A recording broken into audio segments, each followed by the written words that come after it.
Hello everyone, good morning. Welcome to my new blog. तो सुबह के यहाँ पे 7 बज रहे, बच्चे सो के उठ गए हैं और यहाँ पे ना ग्रोसरी जो हमने ऑनलाइन ऑर्डर किया था वो हमारा जो है ना सामान आ गया है। तो बच्चों में एक अलग ही खुशी होता है, कुछ भी सामान ऑर्डर करते हैं तो उनको ये लगता है कि शायद कुछ खाने के लिए पापा मम्मी ऑर्डर किए होंगे।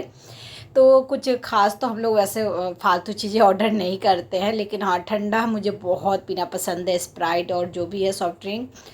तो मैंने एक स्प्राइट का बोतल जो है ना ऑर्डर करवा दिया था इसके पापा से, और श्रेया देखी तो बहुत खुश हो गई।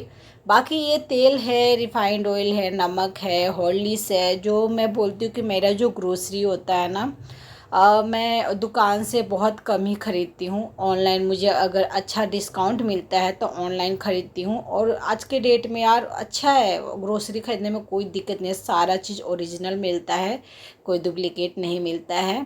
और अगर आपके पास अगर मतलब 1 किलो तेल पे 5 रुपया 6 रुपया अगर बच जाए तो भी एक मिडिल क्लास फैमिली के लिए बहुत बड़ा होता है।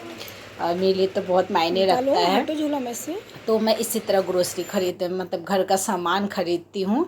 और श्रेया ठंडा देखे उसके बाद में करी मम्मी खोल दूँ खोल दूँ। मैंने कहा ज़्यादा चालू मत बनो, मुझे डर लग रहा था कहीं खोल ना दे ढक्कन, फिर इसके पापा आएंगे तो गुस्सा करेंगे। और आयुष के पापा सुबह में वो ड्यूटी चले गए हैं, सो के उठे हैं, उन 6 साढ़े 6 बजे चले गए हैं, दूर जाना था उनको। तो बस यहाँ पे मैंने बच्चों को बोला कि तुम लोग ना ये डब्बा में रख दो। और मैं ना मशीन पे बैठी हुई थी, मैं कपड़ा सिल रही थी। तो यहीं पे मैं मोबाइल भी ऑन कर दी कि चलो आज मैं आप लोगों को दिखा देती हूँ कि हम सामान कहाँ रखते हैं। तो तेल रिफाइंड जो है इस डब्बे में रख देते हैं, बाहर कहीं नहीं रखते हैं, नहीं तो चूहा काट वाट देगा। नमक जो है ऊपर हम लोग रैक पे रख देते हैं। बाकी हॉर्लिक्स जो है ना वो खोल देंगे। मेरे बच्चे बहुत ही ज़्यादा हॉर्लिक्स खाते हैं, दूध पीते हैं, दूध में मिक्स करके पीते हैं, रोटी के साथ खाते हैं। तो बहुत ही ज़्यादा, ये लोग महीना में तो 2-2 किलो खा लेते हैं। अभी छुट्टी है तो कुछ ज़्यादा ही खर्चा हो रहा है हॉर्लिक्स का। ये खैर कोई नहीं, अभी उम्र है, खाने दीजिए, लोग को खाने देते हैं। तो यहाँ पे ना सामान हमारा खा गया। और वैसे तो ये जो है नमक वमक रखने का सामान ये सब आयुष के पापा ही करते हैं। लेकिन अभी वो है नहीं तो आयुष कर देगा। जो भी हमारा जो है स्टॉक का सामान होता है वैसे तो हम डब्बा में रख देते हैं। बाकी ऊपर जो है ना हम चावल या पेस्ट या सर्फ साबुन जो भी है ना हम ऊपर रख देते हैं, हारपिक उरपिक। तो यहाँ सामान रखा गया। उसके बाद में यहाँ पे ना हॉर्लिक्स जो है मैं डब्बा में डाल दूँगी। खाना वाना भी मैंने कुछ भी नहीं बनाया, बस 2-3 कप हमने चाय पिए हैं हमारा इसके पापा, लेकिन बच्चों को मैं भी दूध दे दूँगी। और चॉकलेट हॉर्लिक्स इन लोग को बहुत पसंद है, तो यहाँ पे ना काट के आई लोग को दूध घोर के मैं दे दूँगी। तो अभी आयुष का पापा है नहीं, मुझे अभी खाना वाना बनाना नहीं है, सीधे दोपहर का दाल चावल बनाना है। तो मैं सोची कि जो कपड़े जो मुझे सिलने हैं वो सिल लेती हूँ, खाली बैठने से क्या फ़ायदा। और खाली बैठने से एक ये भी बात है ना कि इधर उधर बैठने से, टाइम वेस्ट करने से अच्छा है कुछ काम ही कर लेते हैं, कुछ सीख लेते हैं। सीखने का कभी उम्र ख़त्म नहीं होता है। और मेरा जो सिलाई सीखने का जो है ना, मैं तो मेरे बच्चे जब बड़े हो गए हैं, दोनों बच्चे स्कूल जाने लग गए, उसके बाद मैंने ये सिलाई सीखा है, यूट्यूब से सीखा है। तो यूट्यूब ने तो मुझे बहुत कुछ दिया है। तो मेरा जो था ना, मैं 7th क्लास में थी तभी मेरी मम्मी ज़बरदस्ती 1 महीना मेरे को सिलाई सिखवाई थी, लेकिन 1 महीना में मेरा उतना कुछ नहीं, हाँ ब्लाउज और पेटीकोट थोड़ा बहुत काटने और सिलने आ गया था। बाकी वही होता है ना, गर्मी छुट्टी में मम्मी 1 महीना ज़बरदस्ती करवा देती कि 7th 8th में मेरा बिल्कुल मन नहीं था, फिर मैंने नहीं सीखा था, छोड़ दिया था। फिर शादी ब्याह हो गया, बच्चे हो गए, बच्चे थोड़े बड़े हो गए। अब श्रेया मेरे ख्याल से 6-7 साल की थी, 6 साल की होगी। और आयुष बड़ा हो गया था, दोनों स्कूल जाने लग गए थे। उसके बाद मेरे पास टाइम लगा कि हाँ अभी मेरे पास टाइम मिल रहा है मेरे को, अभी मुझे कुछ ना करना चाहिए। और दूसरा ये रीज़न, मैं बहुत पतली थी, जब भी मैं ब्लाउज सिलाती थी मेरा ब्लाउज बिल्कुल बेकार सिलता था, सब इतना ढीला ढक्कर, मेरा कभी भी फिटिंग वाला ब्लाउज टेलर नहीं सिलता था। लेडीज से तो मैं सिलवाती भी नहीं थी, लेकिन टेलर भी मेरा ना ब्लाउज बिल्कुल अच्छा से नहीं सिलता था। तो बस मैंने सोचा कि नहीं, अब मुझे ना सिलाई सीखना है। फिर उसके बाद में 2018 में मुझे ना मोबाइल मिला, स्क्रीन टच मोबाइल।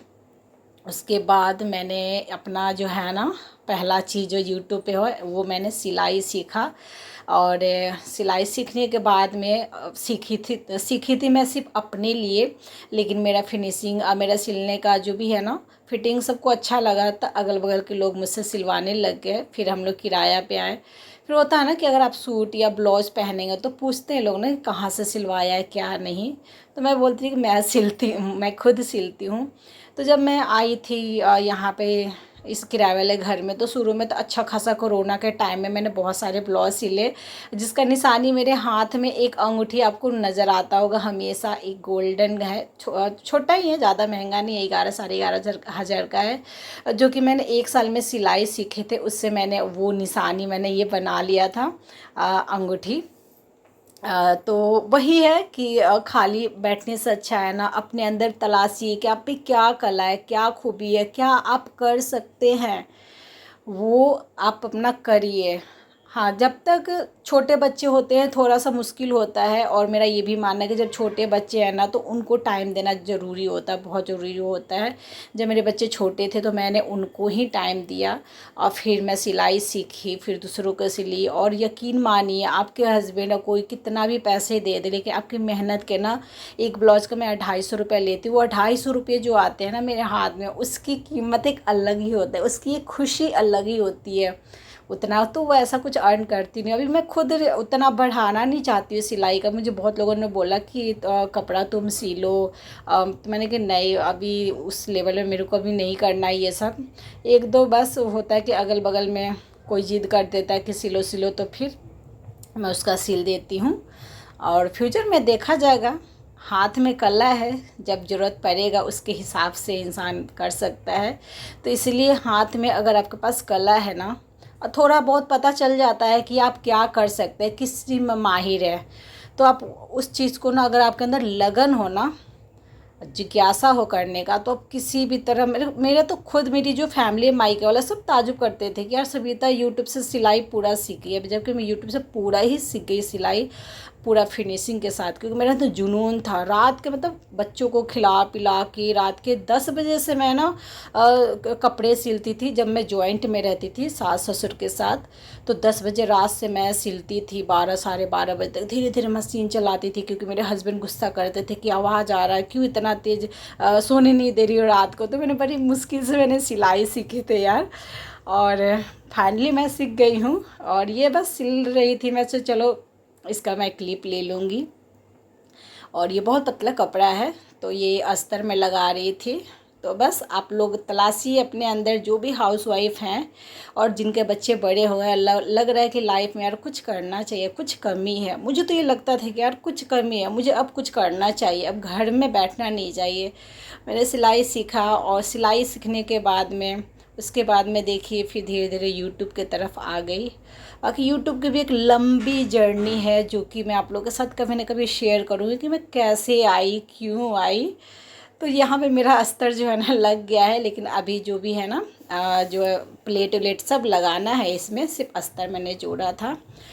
और बस अभी इतना ही छोड़ती हूँ। उसके बाद मैं अब घर का काम वाम करूँगी, बच्चों के साथ थोड़ा सा देखूँगी क्या पढ़ रहे हैं क्या नहीं पढ़ रहे हैं। तो ऐसे ही टाइम निकाल निकाल के मैं अपना जो है ना काम कर लेती हूँ। तो बस आज का ब्लॉग मैं यहीं पे समाप्त करती हूँ। छोटा सा ब्लॉग था, और अच्छा लगा हो, और आप लोग भी थोड़े से मोटिवेट हुए हो तो प्लीज़ लाइक ज़रूर कीजिएगा, मेरे चैनल को सब्सक्राइब